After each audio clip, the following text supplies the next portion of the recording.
আপনারা জানেন এসআইআর সংক্রান্ত একটি সাংবাদিক বৈঠক যেদিনকে এসআইআর ঘোষণা হয়েছিল অক্টোবর মাসের 27 তারিখ, তার পরের দিনই আমি করেছিলাম। এবং এসআইআর নিয়ে আমাদের দলের পক্ষ থেকে আমাদের স্ট্যান্ড সহ যে সমস্যাগুলো তৈরি হতে পারে আগামী দিনে সেগুলো আমরা আগে থেকে ফ্ল্যাগ করেছিলাম। সংবাদ মাধ্যমের বন্ধুরা এবং প্রতিনিধিরা সে সাংবাদিক বৈঠকে ছিলেন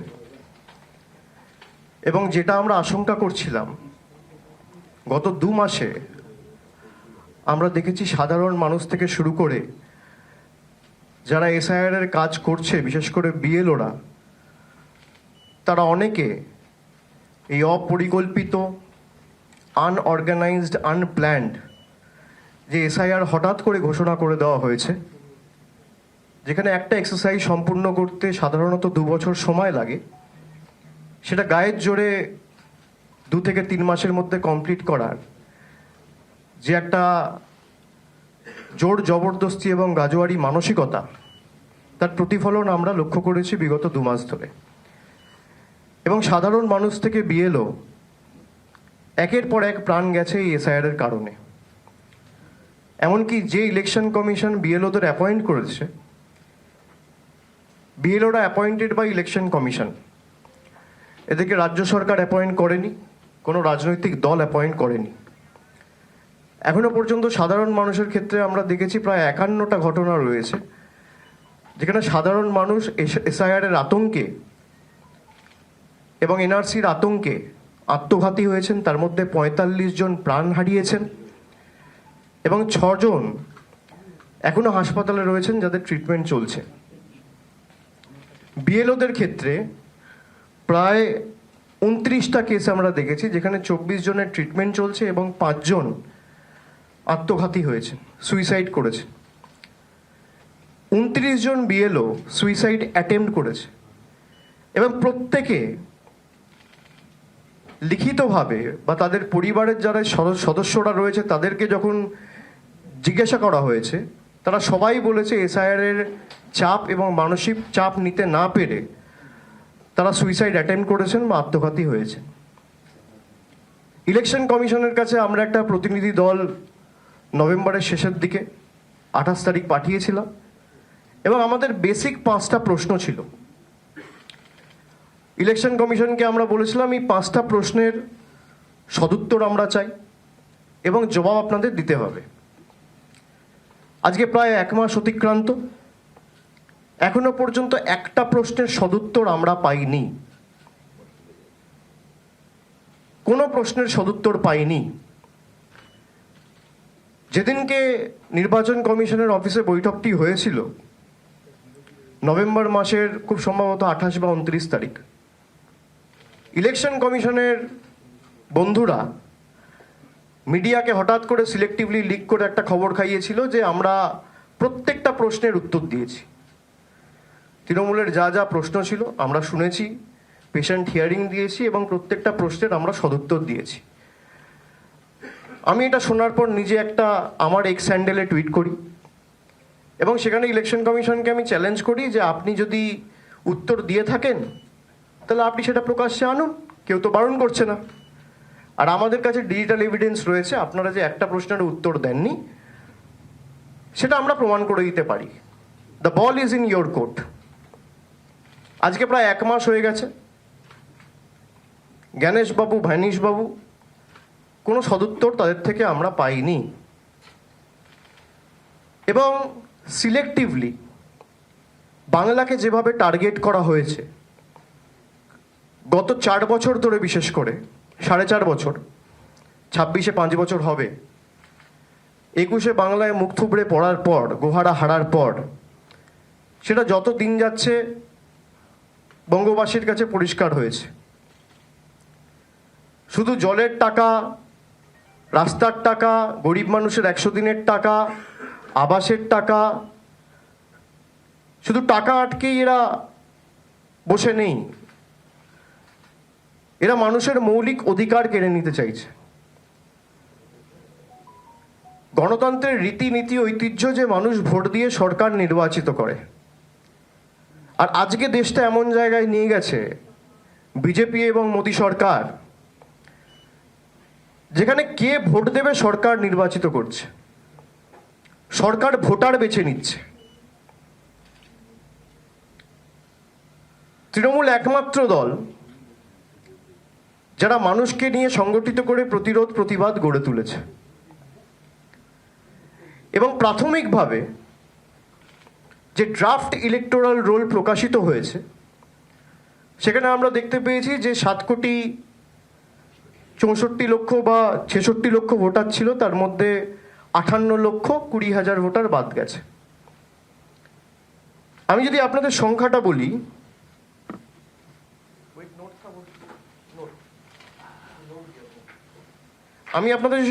বলি, তাহলে আপনারা দেখবেন যে সমস্ত রাজ্যে এসআইআর হচ্ছে সেই সমস্ত রাজ্যে বাংলাকে যদি আমি অন্যান্য রাজ্যের সাথে তুলনা করি, তাহলে তামিলনাড়ুর জনসংখ্যা হচ্ছে 7,75,00,000। সেখানে বাদ যাওয়া ভোটারের সংখ্যা হচ্ছে 57,30,000। আর আমি যদি জনসংখ্যার তুলনায় বাদ যাওয়ার পার্সেন্টেজ আপনাদের বলি, তাহলে পার্সেন্ট হচ্ছে 12.57%। গুজরাটে ডবল ইঞ্জিন সরকার, জনসংখ্যা 7,41,00,000, বাদ যাওয়ার সংখ্যা হচ্ছে 73,73,000, 73,73,000। যদি আমি শতাংশের নিরিখে দেখি, তাহলে প্রায় 9.95 বা 10%। ছত্তিশগড় ডবল ইঞ্জিন সরকার, জনসংখ্যা প্রায় 3,12,00,000, টোটাল বাদ যাওয়া ভোটারের সংখ্যা হচ্ছে 27,34,000। পার্সেন্টেজ হিসেবে যদি আমি দেখি, তাহলে 8.76%। কেরালা, দীর্ঘদিন সিপিএম ক্ষমতায়, প্রায় জনসংখ্যা 3,62,00,000, বাদ যাওয়া ভোটারের সংখ্যা 24,08,000। পার্সেন্টেজের তুলনায় যদি আমি দেখি, পার্সেন্টেজ 6.65%। এবং পশ্চিমবঙ্গ, জনসংখ্যা 10,05,00,000, বাদ যাওয়ার সংখ্যা হচ্ছে 58,20,000। শতাংশের নিরিখে যদি আমি জনসংখ্যার তুলনায় বাদ যাওয়ার পার্সেন্টেজ ধরি, তাহলে 5.79%। সব থেকে কম ভোটার বাংলায় বাদ গেছে। এটা আমার ডেটা নয়, এটা মমতা বন্দ্যোপাধ্যায়ের সরকারের ডেটা নয়, এটা তৃণমূলের ডেটা নয়, এটা জাগো বাংলার ডেটা নয়, এই ডেটা ইলেকশন কমিশনের ডেটা। পার্সেন্টেজের নিরিখে যদি আমি দেখি, তাহলে সব থেকে কম ডিলিশন ওয়েস্ট বেঙ্গলে হয়েছে। কিন্তু তাও জোর জবরদস্তি এসআইআর বাংলায় করতে হয়েছে, তার কারণ বিজেপি নেতারা প্রচার করেছে যে 1 কোটি বাংলাদেশি এবং রোহিঙ্গা নাকি বাংলায় বসবাস করছে। আমার প্রথম প্রশ্ন নির্বাচন কমিশনের কাছে, তারা যদি এই লক্ষ্যে এসআইআর করে থাকে, যে অবৈধ অনুপ্রবেশকারীদের চিহ্নিত করা এবং প্রকৃতভাবে ভোটার তালিকায় সংশোধন করে এসআইআর, যেটাকে বলা হচ্ছে স্পেশাল ইন্টেন্সিভ ডিভিশন করে ভোটার লিস্ট ক্লিন করা, তাহলে 58,20,000-এর মধ্যে কতজন বাংলাদেশি আর কতজন রোহিঙ্গা, তার সংখ্যা এবং তথ্য ইলেকশন কমিশনকে প্রকাশ করতে হবে। এই তথ্য এখনো আমরা কেউ পাইনি, জনসমক্ষে আসেনি, পাবলিক ডোমেনে নেই। আমার প্রথম প্রশ্ন। আমার দ্বিতীয় প্রশ্ন, যে আপনারা যে উদ্দেশ্য নিয়ে বা যে লক্ষ্য নিয়ে এসআইআর করেছেন, অবৈধ অনুপ্রবেশকারীদের চিহ্নিত করে তাদেরকে ফেরত পাঠানো, তাহলে যেখান থেকে রোহিঙ্গারা প্রবেশ করে, ভারতবর্ষের যে সমস্ত রাজ্য ইন্টারন্যাশনাল বর্ডার শেয়ার করে মায়ানমারের সাথে, সেই রাজ্যগুলোতে একটাতেও, সে অরুণাচল প্রদেশ হোক, নাগাল্যান্ড হোক, মণিপুর হোক, মিজোরাম হোক, একটাতেও এসআইআর হলো না কেন? আমার দ্বিতীয় প্রশ্ন, যদি বাংলাদেশি বাংলায় থেকে থাকে, বাংলা যেমন বাংলাদেশের থেকে বাংলাদেশের সাথে বর্ডার শেয়ার করছে, ত্রিপুরাও বর্ডার শেয়ার করছে, মেঘালয়ও বর্ডার শেয়ার করছে, মিজোরামও বর্ডার শেয়ার করছে, তাহলে এই রাজ্যগুলোতে এসআইআর হলো না কেন? তার কারণ আপনার লক্ষ্য অবৈধ অনুপ্রবেশকারী চিহ্নিত করা নয়, আপনার লক্ষ্য বাঙালিকে হ্যারাস করা, বঙ্গবাসীকে হ্যারাস করা। আমার তৃতীয় প্রশ্ন, আজকে যারা বলছে যে রোহিঙ্গাদের আঁতুড়ঘর বাংলা বা বাংলাদেশিদের আঁতুড়ঘর বাংলা, তাহলে ইলেকশন কমিশন তাদেরকে চিঠি পাঠিয়ে শোকজ করলো না কেন? ইলেকশন কমিশনের তথ্য অনুযায়ী সব থেকে কম ডিলিশন হয়েছে বাংলায়। আমার চতুর্থ প্রশ্ন, সব থেকে কম ডিলিশন যদি বাংলায় হয়ে থাকে আর সব থেকে বেশি ডিলিশন যদি উত্তরপ্রদেশ, তামিলনাড়ু আর গুজরাটে হয়ে থাকে, তাহলে মাইক্রো অবজারভারদের দল গুজরাটে পাঠানো হলো না কেন? উত্তরপ্রদেশে পাঠানো হলো না কেন? বা তামিলনাড়ুতে পাঠানো হলো না কেন? আপনি মাইক্রো অবজারভার লাগান, কারোর কোনো আপত্তি নেই। তৃণমূল লড়তে জানে, তৃণমূল লড়ে নেবে, কিন্তু একই যাত্রায় পৃথক ফল হতে পারে না। আমি বাংলায় থাকি, আমার জন্য আইন আলাদা, আর গুজরাটে যে থাকে তার জন্য আইন আলাদা। প্রতি দুদিন অন্তর অন্তর একটা করে নোটিফিকেশন ইস্যু করে বাংলার জন্য আইন পাল্টে দেওয়া হচ্ছে। একই নোটিফিকেশন আপনি কেন উত্তরপ্রদেশে লাগু করছেন না? একই নোটিফিকেশন আপনি কেন গুজরাটে লাগু করছেন না? ওখানে তো সব থেকে ভোটার বাদ গেছে, বেশি ভোটার বাদ গেছে। তা যদি গুজরাট থেকে প্রায় ৭৩ লক্ষ ভোটার বাদ যায়, আর গুজরাটের জনসংখ্যা বাংলার থেকে কম, তাহলে গুজরাটে মাইক্রো অবজারভার যাবে না কেন? উত্তরপ্রদেশে আমি সংবাদ মাধ্যমে যেটুকু পড়েছি বা সংবাদ পত্রিকায় যেটুকু পড়ে দেখেছি, প্রায় ৪ কোটি লোকের নাম বাদ দেওয়া হচ্ছে। উত্তরপ্রদেশের জনসংখ্যা ১৫ কোটি, তার মধ্যে ৪ কোটি মানে ১২-১৪% কাছাকাছি। তাহলে সেখানে মাইক্রো অবজারভার যাবে না কেন? সেখানে স্পেশাল অবজারভারদের নিয়োগ করে পাঠানো হবে না কেন? সিলেক্টিভলি বাংলার জন্য কেন হবে? আপনি বলছেন বাংলায় দুর্নীতি হয়েছে তাই ১০০ দিনের টাকা বন্ধ। কত ভুয়ো আর্টিকেল বেরিয়েছে যেখানে দেখা যাচ্ছে বিজেপির নেতারা একটা বেনিফিশিয়ারির নামে 10টা বাড়ি নিয়েছে। তা মধ্যপ্রদেশে, মহারাষ্ট্রে, গুজরাটে তো আপনি আবাসের টাকা বন্ধ করেননি। কত গড়মিল, কত অনিয়ম আমরা ১০০ দিনের ক্ষেত্রে উত্তরপ্রদেশে দেখেছি। সব থেকে বেশি জব কার্ড ডিলিশন, সব থেকে বেশি লোকসভার কোয়েশ্চেনে রয়েছে। লোকসভায় কোয়েশ্চেন করা হয়েছিল, তার আনসার রয়েছে, সরকারের পক্ষ থেকে জবাব দেওয়া হয়েছে। সব থেকে বেশি ডিলিশন হয়েছে উত্তরপ্রদেশ। তাহলে ১০০ দিনের টাকা উত্তরপ্রদেশে বন্ধ হবে না কেন? তার অপরাধ সে বাংলায় থাকে, তার অপরাধ সে গরিব, তার অপরাধ সে কুর্মী, তার অপরাধ সে রাজবংশী, তার অপরাধ সে সংখ্যালঘু, তার অপরাধ সে তপশিলি, সে উদ্বাস্তু। এই প্রশ্নগুলোর জবাব তো ইলেকশন কমিশনকে দিতে হবে। বর্ডারিং স্টেটগুলো যদি এসআইআর হয়, তাহলে সবকটা বর্ডারিং স্টেটে এসআইআর হওয়া উচিত। আমার পরের প্রশ্ন ইলেকশন কমিশনের কাছে, যখন এসআইআর ঘোষণা হলো তখন বলে দেওয়া হলো যে বাংলায় 55%, 45% না 50% ম্যাপিং পাওয়া যাচ্ছে, আর বাকি ম্যাপিং পাওয়া যাচ্ছে না। তাদের তথ্য অনুযায়ী দেখা যাচ্ছে প্রায় 89% ম্যাপ ডেটা রয়েছে। তাহলে ইলেকশন কমিশন কেন 10 কোটি বাংলার মানুষের কাছে কান ধরে ক্ষমা চাইবে না? এটা তো আপনার ডেটা, আমার ডেটা নয়। ড্রাফট লিস্ট অনুযায়ী দেখা যাচ্ছে যে প্রায় 89.65% ম্যাপিং হয়েছে, আর আপনারা এই মানুষের মধ্যে আতঙ্কের পরিবেশ তৈরি করেছিলেন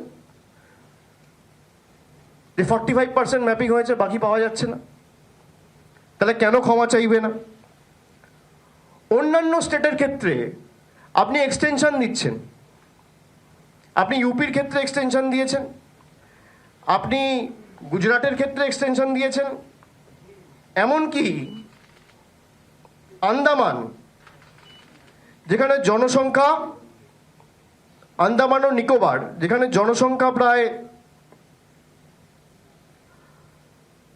সব থেকে কম, সেখানেও আপনি 7 দিনের এক্সটেনশন দিয়েছেন। উত্তরপ্রদেশে আপনি 15 দিনের এক্সটেনশন দিয়েছেন। ছত্তিশগড়ে আপনি 7 দিনের এক্সটেনশন দিয়েছেন। মধ্যপ্রদেশে আপনি 7 দিনের এক্সটেনশন দিয়েছেন। গুজরাটে আপনি 3 দিনের এক্সটেনশন দিয়েছেন। আপনি তামিলনাড়ুতে 3 দিনের এক্সটেনশন দিয়েছেন। তাহলে বাংলা এক্সটেনশন দিলেন না কেন? তার কারণ কি? লজিক্যাল ডিসক্রিপেন্সি বলে একটা লিস্ট হাওয়ায় ভাসিয়ে দেওয়া হয়েছে। কোনো অফিসিয়াল প্রেস রিলিজ নেই, একটা হোয়াটসঅ্যাপে সবার সাথে শেয়ার করেছে। হোয়াটসঅ্যাপ কমিশন সব কিছু হোয়াটসঅ্যাপে লিক করে, তার স্ক্রিনশটও আমাদের কাছে রয়েছে। লজিক্যাল ডিসক্রিপেন্সিতে আপনি বলছেন 1,36,00,000 লোক এমন রয়েছে যাদের কোনো না কোনো সমস্যা রয়েছে। বাবার সাথে কোনো বয়সের পার্থক্য রয়েছে, যাদের নামে কোনো বানানে ভুল রয়েছে, বাবার নামে কোনো বানানে ভুল রয়েছে, যাদের অ্যাড্রেসের সমস্যা হয়েছে, বা যাদের পদবিতে কোনো একটা বানানে ভুল রয়েছে। 1,36,00,000। এই ডেটাটা ইলেকশন কমিশন কবে রিলিজ করেছে? আমি যদি আপনাদের জিজ্ঞেস করি, সংবাদ মাধ্যমে কেউ বলবেন আমাকে কবে রিলিজ করেছে? ধরুন 16 তারিখ ড্রাফট ইলেকটোরাল রোল পাবলিশ হয়েছে। এই ডেটাটা ইলেকশন কমিশন কবে রিলিজ করেছে? আমি জানি না, তাই আপনাদের জিজ্ঞেস করছি। September on the 16th।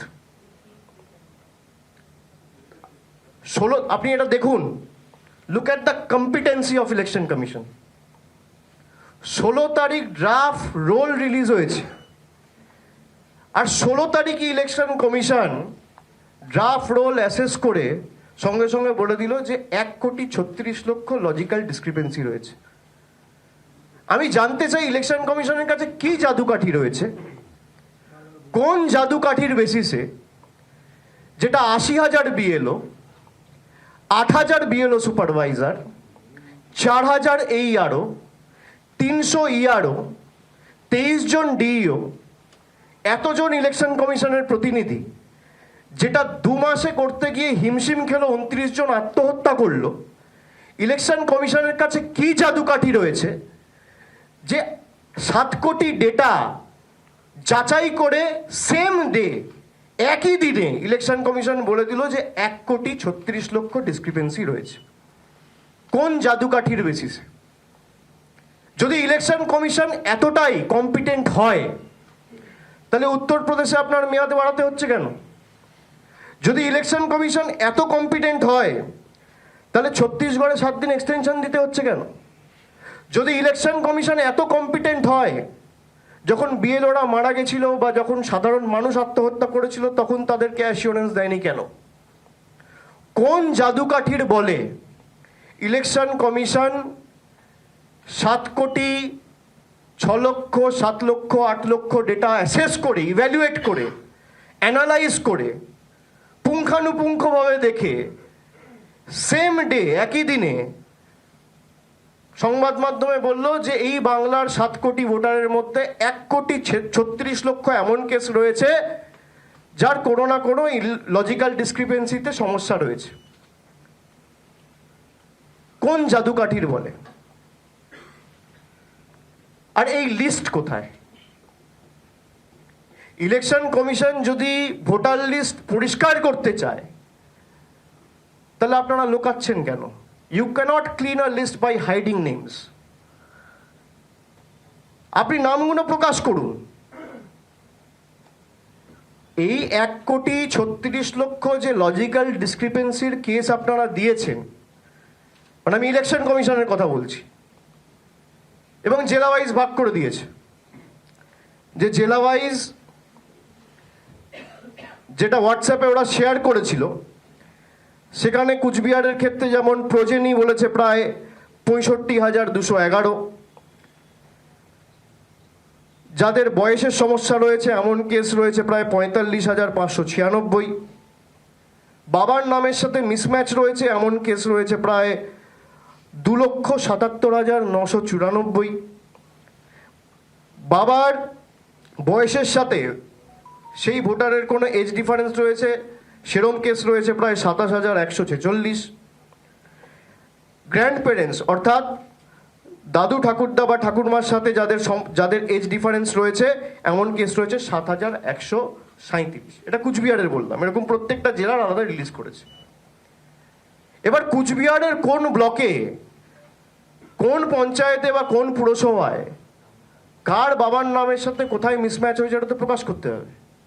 তাহলে তো সংবাদ মাধ্যমের প্রতিনিধিরা কেউ স্টোরি করতে পারে যে আদৌ সেটা রয়েছে কি না, সেই লিস্টটা কে দেবে? ইলেকশন কমিশন লুকাচ্ছে কেন? কার ভয়ে, কার আদেশে, কার অঙ্গুলি হেলনে? আর আমি 31 তারিখ দিল্লিতে নিজে যাব, আমি নিজে চিফ ইলেকশন কমিশনের সাথে দেখা করে সদুত্তর চাইব। আপনার যদি উদ্দেশ্য সঠিক থাকে আর লোকাবার কিছু না থাকে, আপনি লিস্ট রিলিজ করবেন। আমি ভুল বলছি? লিস্ট রিলিজ করা উচিত। আপনারা ধরুন চাকরি করেন, হঠাৎ আপনাদের বলে দেওয়া হলো যে 10% লোক সাসপিশিয়াস, এবং নাম বলা হলো না, হুটহাট করে চাকরি খেয়ে নিল। আপনারা জিজ্ঞেস করবেন না? আত্মপক্ষ সমর্থনের কোনো সুযোগ থাকবে না? আমি একটা ক্লাসে পড়াশুনো করি, একটা ক্লাসে ধরুন 50 জন ছাত্র পড়ছে। হঠাৎ করে ক্লাস টিচার বললো পরীক্ষার পরে 40 জন পাস করেছে, 10 জন ফেল করেছে। আরে কারা ফেল করেছে সেটা তো বলতে হবে। কারা ফেল করেছে সেটা তো বলতে হবে। তাহলে তো খাতা চ্যালেঞ্জ করা যাবে, আনসার শিট চ্যালেঞ্জ করা যাবে, ক্লাস টিচারের সাথে কথা বলা যাবে। আপনি লুকাচ্ছেন কেন? আপনি কি কারণে লুকাচ্ছেন? বিজেপির নেতারা যেহেতু বলেছিল 1 কোটি 1.5 কোটি নাম বাদ যাবে লক্ষ্য পূরণের কারণে। আপনি ভারতবর্ষের ইলেকশন কমিশনার, আপনি বিজেপির ইলেকশন কমিশনার নয়। যদি 1,36,00,000 লজিক্যাল ডিসক্রিপেন্সি হয়, লিস্ট রিলিজ করুক। বাংলায় যদি 1 কোটি রোহিঙ্গা বাংলাদেশি থাকে, ইলেকশন কমিশন লিস্ট রিলিজ করুক। হয় লিস্ট রিলিজ করুন, নইলে বাংলার মানুষের কাছে ক্ষমা চান। দুটোর মধ্যে একটা করুন। আপনি বাংলার মানুষের কাছে ক্ষমা চান, আমরা লিস্ট করতে বলবো না, কান ধরে ক্ষমা চান যে ভুল হয়েছে। আপনারাই তো বলেছেন বাংলাদেশি আছে, রোহিঙ্গা আছে। এই লিস্ট রিলিজ করার দায়িত্ব কার? 1,36,00,000 লজিক্যাল ডিসক্রিপেন্সি মামার বাড়ির আবদার। 4টে কেস হতে পারে, 6টা কেস হতে পারে, 10টা কেস হতে পারে, তর্কের খাতিরে ধরলাম 10,000 হতে পারে। আপনি স্ট্রেট বলে দিচ্ছেন 1,36,00,000 লজিক্যাল ডিসক্রিপেন্সি। আর যে কাজটা বিএলওদের বাড়ি বাড়ি গিয়ে করতে ইআরও এইআরও সবার 2 মাস লাগলো, আপনি সেম ডে 1 ঘন্টার মধ্যে করে বার করে দিলেন। কোন সফটওয়্যার রান করা হয়েছে? কাকে দিয়ে করা হয়েছে? আমার কাছে তো স্ক্রিনশট রয়েছে। সীমা খান্না বলে একজন ভদ্রমহিলা রয়েছে, তার ভূমিকা কি? কার অঙ্গুলি হেলনে তিনি কাজ করছেন দিল্লিতে? তার চ্যাটের স্ক্রিনশট রয়েছে আমার কাছে, আমরা সুপ্রিম কোর্টে জমা দেবো। তিনি মেনে নিচ্ছেন যে সফটওয়্যারের ভুলের কারণে হয়েছে। তা আপনি লিস্ট রিলিজ করুন। মমতা বন্দ্যোপাধ্যায় সরকার তো কাউকে প্রোটেক্ট করছে না, আপনার লিস্ট রিলিজ করতে অসুবিধা কোথায়? বিজেপি দুর্নীতি নিয়ে কথা বলে, সব থেকে বড় দুর্নীতিবাজরা আজকে বিজেপির বড় নেতা।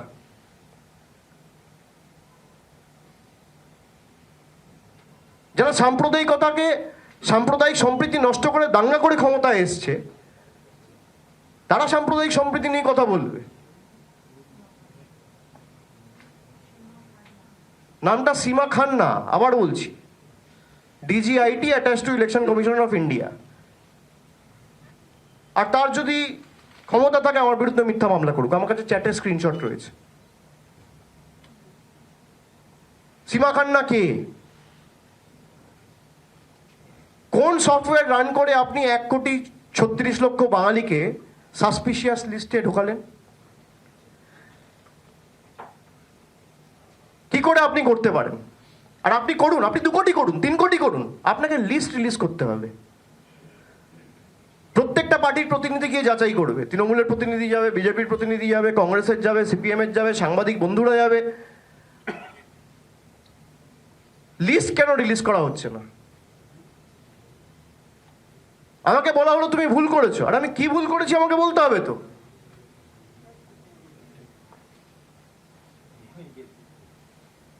বাংলার ক্ষেত্রে নিয়ম আলাদা, উত্তরপ্রদেশের ক্ষেত্রে নিয়ম আলাদা, বাংলার ক্ষেত্রে নিয়ম আলাদা, গুজরাটের ক্ষেত্রে নিয়ম আলাদা। বাংলার জন্য টাকা বন্ধ, আর বিহার, গুজরাট, উত্তরপ্রদেশে টাকা ডাইভার্ট করে ব্রিজ হচ্ছে, আর 2 দিন অন্তর অন্তর ডবল ইঞ্জিন সরকারের ব্রিজ ভেঙে পড়ছে। আজকেও বিহারে একটা রোপওয়ে ভেঙে পড়েছে। এর দায়িত্ব কার? এর দায়িত্ব তো ইলেকশন কমিশনের। ইলেকশন কমিশনের কাছে যদি লোকানোর কিছু না থাকে, তাহলে নাম রিলিজ করছে না কেন? আমার প্রশ্ন তো এটাই। আমি সংবাদ মাধ্যমের বন্ধুদের বলবো এই প্রশ্নটা করুন। আমরা একাধিক কেস দেখেছি বাংলা জুড়ে, এরকম 100-র উপর কেস আছে। আমি জেলা ধরে ধরে আপনাদের ব্রেকআপ দিয়ে দিতে পারি। যারা বেঁচে রয়েছে এবং তাদেরকে মৃত হিসেবে ঘোষণা করে দেওয়া হয়েছে। ডানকুনিতে আমাদের একজন কাউন্সিলর আছে সূর্য বলে, তাকে ডেট দেখিয়ে দিয়েছে। এরকম প্রায়, আমি যদি আপনাকে ডিস্ট্রিক্ট ওয়াইজ বলি, এর ব্রেকআপ আমাদের কাছে আছে। আমরা এতে সবার সাথে যোগাযোগে আছি।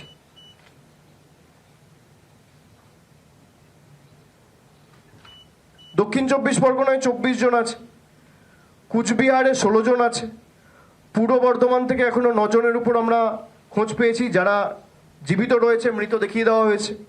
হুগলি থেকে 7 জন রয়েছে, হাওড়া থেকে 7 জন রয়েছে, নদিয়া থেকে 5 জন রয়েছে, পূর্ব মেদিনীপুর থেকে 5 জন রয়েছে, দক্ষিণ কলকাতা থেকে 5 জন রয়েছে, বর্ধমান থেকে 4 জন রয়েছে, বীরভূম থেকে 3 জন রয়েছে, আলিপুরদুয়ার থেকে 2 জন রয়েছে, দার্জিলিং থেকে 2 জন রয়েছে, মুর্শিদাবাদ থেকে 2 জন রয়েছে। এরকম একাধিক সংখ্যা রয়েছে যারা বেঁচে আছে, হার্টি অ্যান্ড হেলদি, তাদেরকে দেখিয়ে দিয়েছে ডেড। এই দায় কার? কেন ইলেকশন কমিশনের বিরুদ্ধে এফআইআর হবে না? আপনি এসআইআর করে বাংলা দখল করতে চেয়েছেন, মানুষ এফআইআর করে আপনার বিরুদ্ধে গণতান্ত্রিকভাবে জবাব দেবে ওঠে। কিসের বেসিসে? আপনার কাছে যদি জাদুকাঠি থাকে যে আপনি 7 কোটি ডেটা 1 ঘন্টার মধ্যে দেখে আপনি রিলিজ করে দিচ্ছেন যে লজিক্যাল ডিসক্রিপেন্সি রয়েছে, কি জাদুকাঠি রয়েছে আপনার কাছে? আমরা তো জানতে চাই কিসের বেসিসে। আর এই লিস্ট যদি রিলিজ না করা হয়, আমরা একটা সময়সীমা আগামী 31 তারিখ বেঁধে দিয়ে আসবো। 31 তারিখ আমাদের সময় দিয়েছে। আমরা দিল্লিতে ইলেকশন কমিশনের অফিসে যাব, নির্বাচন সদনে গিয়ে আমাদের যা বলার বলবো। আর যদি এই লিস্ট না রিলিজ করা হয়, ইলেকশন কমিশনের অফিস ঘেরাও হবে। আপনার দায়বদ্ধতা মানুষের প্রতি, বিজেপির প্রতি নয়। I repeat, Gyanesh Kumar is the Election Commissioner of India, not Government of India. He is answerable to the people of this country. যদি ভাবে বিজেপির অঙ্গুলি হিলনে আমি যা ইচ্ছা তাই করব আর প্রশ্ন করার কেউ নেই, আপনাদের যত গায়ের জোর আছে আপনারা প্রয়োগ করুন। মানুষের হয়ে প্রশ্ন তো আমরা করবই।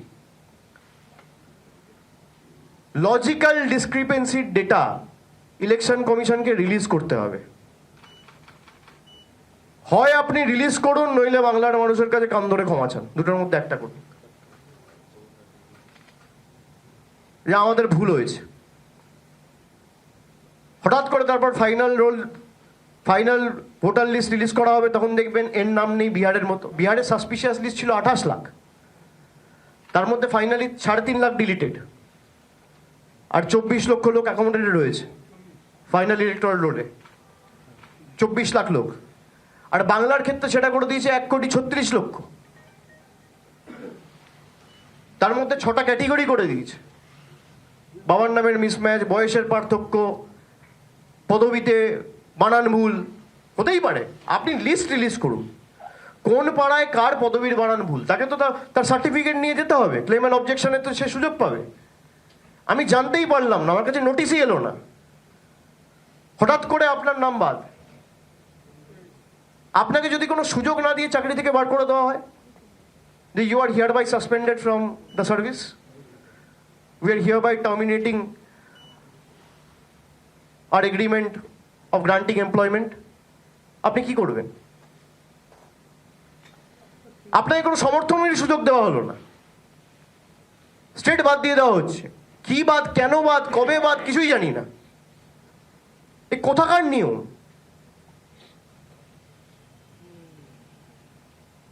আপনি বাংলাকে গুজরাট বানাতে চাইছেন, আপনি বাংলাকে উত্তরপ্রদেশ বানাতে চাইছেন।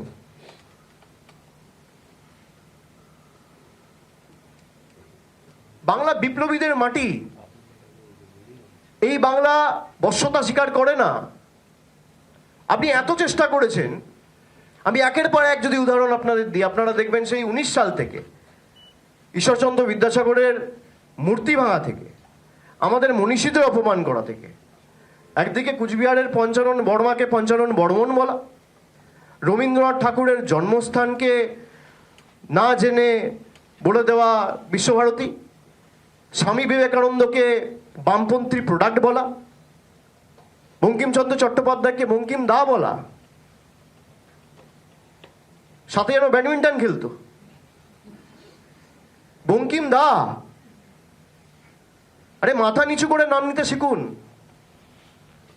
100 বার জন্ম নিলেও বঙ্কিমচন্দ্র চট্টোপাধ্যায়ের নখের যোগ্য হতে পারবেন না।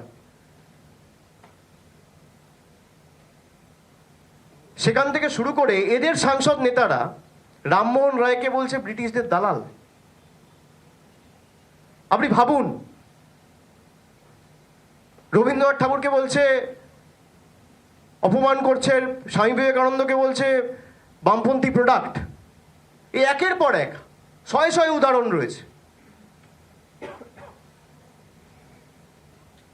বাংলাকে বলছে বাংলা বলে কোনো ভাষাই নেই, বাংলাদেশি ল্যাঙ্গুয়েজ। বহাল তো বিয়েতে পদে রয়েছে, আসেন এখনো, তাদের বিরুদ্ধে কোনো ব্যবস্থা নেওয়া হয়নি। বাংলায় কথা বললেই বলে দেওয়া হচ্ছে বাংলাদেশি। এরকম হাজার হাজার ঘটনা গত 6 মাসে ঘটেছে। আজকেও দক্ষিণ দিনাজপুরে গঙ্গারামপুর এবং বালুরঘাটের দুজন ব্যক্তি তাদেরকে বাংলাদেশি বলে জেলে ঢুকিয়ে দিয়েছিল মহারাষ্ট্রে। আমরা তাদের ফেরত নিয়ে এসেছি। বিধানসভা কেন্দ্র হচ্ছে একজনের বালুরঘাট আর আরেকজনের বোধহয় গঙ্গারামপুর, খুব সম্ভবত দুটোই দক্ষিণ দিনাজপুরের কেস। এলাকার সাংসদের নাম হচ্ছে সুকান্ত মজুমদার, দিল্লির কৃতদাসত্ব করছে। এরা এতটাই নির্লজ্জ, যারা ভোট দিয়ে এদেরকে সাংসদ করেছেন। আপনি যদি আমাকে 10 বছরে একবার দেখাতে পারেন 11 বছর বিজেপি ক্ষমতায় একবার 100 দিনের কাজের জন্য একটা কোয়েশ্চেন আওয়ারে কোয়েশ্চেন করেছে, বা 0 আওয়ারে একটা মেনশন করেছে, বা কোনো ইন্টারভেনশন লোকসভায়। এই যে 12 জন সাংসদ আছে বা 18 জন সাংসদ ছিল 19 থেকে 24 অব্দি, একটা প্রশ্ন। আমি কান ধরে ক্ষমা চাইবো আপনাদের কাছে। বিজেপি মানেই বুঝে নিতে হবে জমিদার আর দিল্লির কৃতদাস। এরা বাংলার মানুষের ভালো চায় না। বাংলার মানুষের ভালো চাইলে আপনি বলুন লজিক্যাল ডিসক্রিপেন্সি রিলিজ করতে।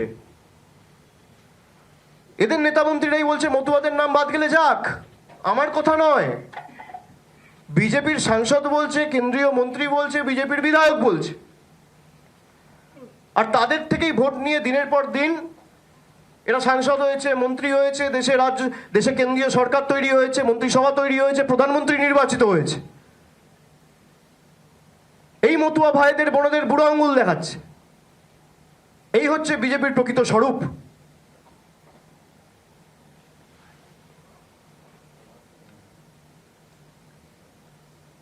এবং এই কারণেই আমরা বিজেপিকে চ্যালেঞ্জ করছি। আমরা যেমন 24-এর আগে বলেছিলাম, প্রধানমন্ত্রী সেখানে বলেছিল 1000 करोड़ रुपया दिया है आपके लिए, दीदी का सरकार वो पैसा आप तक पहुंचने नहीं देता है। আমি বলেছিলাম খালি শ্বেতপত্রটা প্রকাশ করুন। আপনি বলছেন আবাসের জন্য 50,000 কোটি টাকা দিয়েছি, খুব ভালো কথা, প্রমাণটা দিতে হবে। 50,000 কোটি উড়ে উড়ে আসে না, ব্যাংকের মাধ্যমে, ব্যাংকিং ট্রানজাকশনের মাধ্যমে আসে। আপনি শ্বেতপত্র প্রকাশ করুন, কেউ তো বারণ করছে না। টাকাটা দিয়েছেন, তার ব্যাংকিং ট্রানজাকশন বা একটা ব্যাংকের স্টেটমেন্ট বা কোনো একটা ট্রানজাকশন ডিটেলস আপনাকে তো প্রকাশ করতে হবে। আজকে 2 বছর 2.5 বছর হতে চললো, এখনো প্রকাশ করতে পারেনি। ইলেকশন কমিশনকে চ্যালেঞ্জ করলাম আজকে, আপনাদের সময়সীমায় 31 তারিখ বেঁধে দিয়ে আসবো, আর আপনাদের কত গায়ের জোর আপনারা প্রয়োগ করুন। 2019-এও করেছেন, 2021-এও করেছেন, 2024-এও করেছেন, 2026-এও আপনাদের দেখাবো বাংলার ক্ষমতা কি।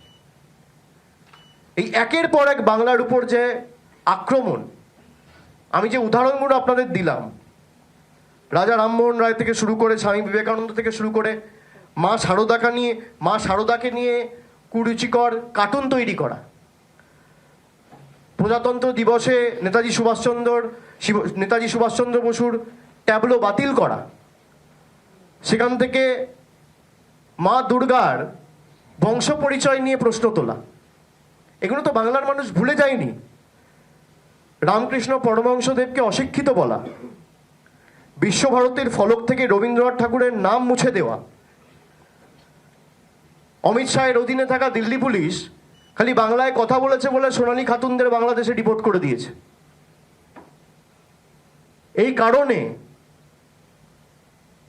আমরা আগামী 2 তারিখ থেকে একটা কর্মসূচি শুরু করছি, যে বিজেপি সর্বশক্তি প্রয়োগ করে বাংলাকে লাঞ্ছিত, বঞ্চিত, নিপীড়িত করার যে প্রচেষ্টা দীর্ঘদিন ধরে চালাচ্ছে, সেটা এক ধাপ আরও এগিয়ে নিয়ে গিয়ে এসআইআর করে বাংলার মানুষকে ভোটার তালিকা থেকে বাদ দেওয়ার যে ষড়যন্ত্র করেছে, বাংলার উপর যে আঘাত, বাংলার উপর যে হামলা, তার বিরুদ্ধে মানুষ সোচ্চার হবে এবং বাংলা আগামী দিন বাংলার ক্ষমতা দেখাবে।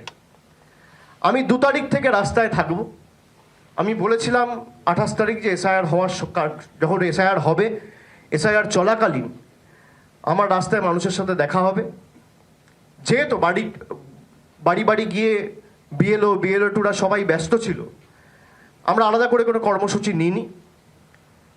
কিন্তু আপনি যদি আপনার পলিটিক্যাল এজেন্ডাকে সার্ভ করার জন্য ইলেকশন কমিশনের মতো ইনস্টিটিউশনকে বিক্রি করে দেন বিজেপির পায়ে, তাহলে বাংলার মানুষ বা তৃণমূল কংগ্রেস কিন্তু ছেড়ে কথা বলবে না।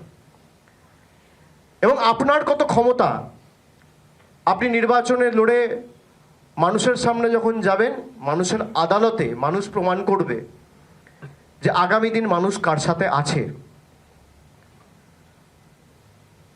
আমরা 2 তারিখ থেকে আগামী 2 জানুয়ারি থেকে যে কর্মসূচি আমি শুরু করছি, একটা আমাদের অলরেডি মুখ্যমন্ত্রী সাংবাদিক বৈঠক করে তিনি আমাদের রিপোর্ট কার্ড অলরেডি তুলে ধরেছেন মানুষের কাছে। আমাদের একটা জবাবদিহিতা রয়েছে, যেহেতু 15 বছর আমরা ক্ষমতায়, আমরা যখন 2021-এও নির্বাচনে গেছিলাম, আমরা বঙ্গধ্বনি যাত্রা করে 10 বছরের রিপোর্ট কার্ড মানুষের কাছে তুলে ধরেছিলাম। পুঙ্খানুপুঙ্খ হিসেব, কোন ক্ষেত্রে আমরা কি কাজ করেছি, যে সমস্ত যুগান্তকারী প্রকল্প বা কর্মসূচি রাজ্য সরকার নিয়েছে বা বাস্তবায়িত করেছে বিভিন্ন ক্ষেত্রে, তার একটা বিস্তারিত তালিকা বা খতিয়ান আমরা মানুষের কাছে তুলে ধরেছিলাম 2021-এর আগে।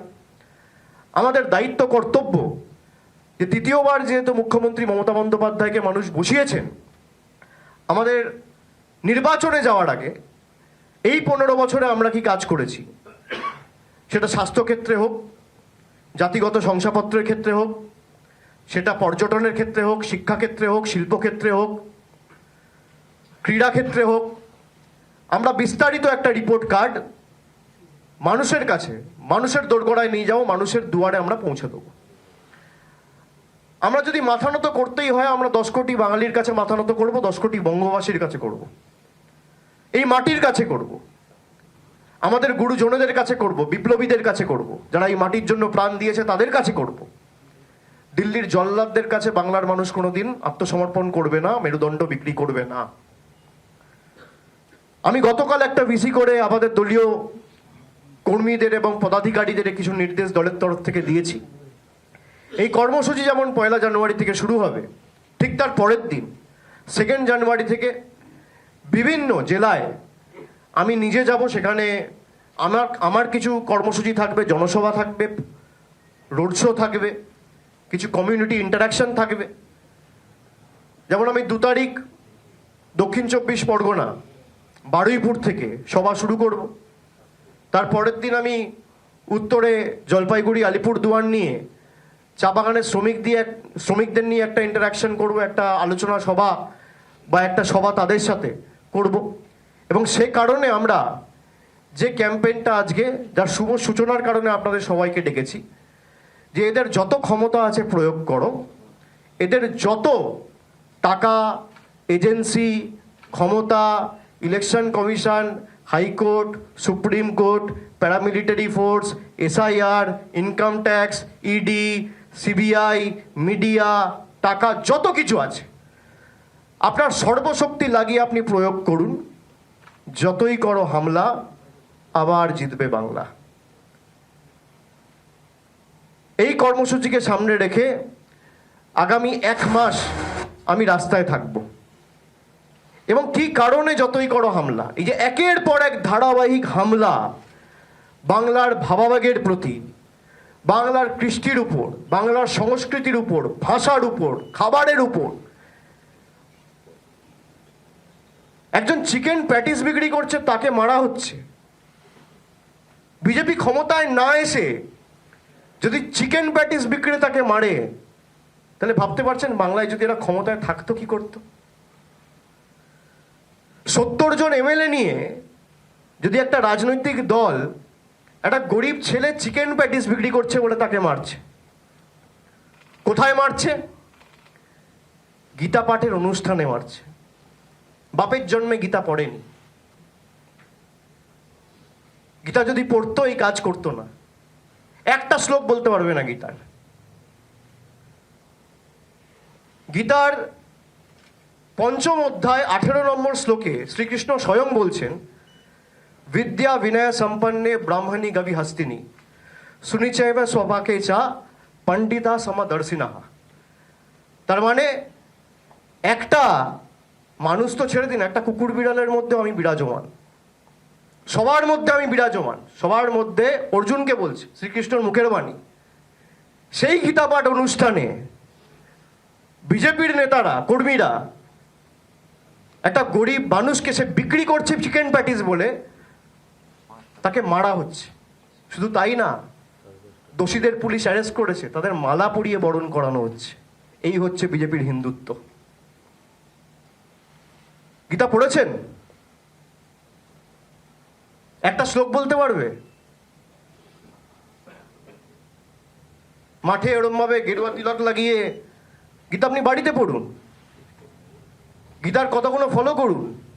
আরে আপনি শ্রীকৃষ্ণর কথাই মানছেন না। গীতা একমাত্র পবিত্র গ্রন্থ যেখানে ভগবানের বাণী স্বয়ং রয়েছে। বাকি যেগুলো রয়েছে, ভগবত পুরাণের যে 18টা স্কন্ধ রয়েছে, সেখানে কোথাও ভগবানের বাণী নেই। শ্রীকৃষ্ণ স্বয়ং যে কথাগুলো বলেছিল, এই যে 700টা শ্লোক, এই শ্লোকগুলো শ্রীকৃষ্ণর মুখ থেকে বেরিয়েছে। আপনি শ্রীকৃষ্ণকেই মানেন না। যবে থেকে রাম মন্দির হয়ে গেছে, জয় শ্রীরাম বর্জন। এই তো বিজেপির হিন্দুত্ব। জয় শ্রীরাম আর করে না। আরে রামের পুজো আপনি বাড়িতে করুন। যে রাম অকাল বোধনে নিজের চক্ষুটা মা দুর্গাকে অর্পণ করেছিল, সেই মা দুর্গার বংশ পরিচয় নিয়ে বিজেপি প্রশ্ন তোলে। এরা হিন্দুত্ব শেখাবে আমাদের, বাংলার মানুষকে? এটা কি জানে? আপনি ধর্ম বাড়িতে করবেন। হিন্দু ধর্মের রক্ষাকর্তা হিসেবে যারা নিজেদের দাবি করে, অন্যান্য রাষ্ট্রে যখন হিন্দুরা নিগৃহীত হয়, যখন তাদেরকে অত্যাচারিত করে মারা হয়, তখন এরা কোথায় থাকে? তখন এদের ভালোবাসা, প্রেম, বন্দনা, আবেগ এসব কোথায় থাকে? যে বিজেপি আজকে বাংলায় এসে, এটা সম্প্রীতির বাংলা। বাংলার আওয়াজ, বাঙালির আবেগ, জি 24 ঘন্টা।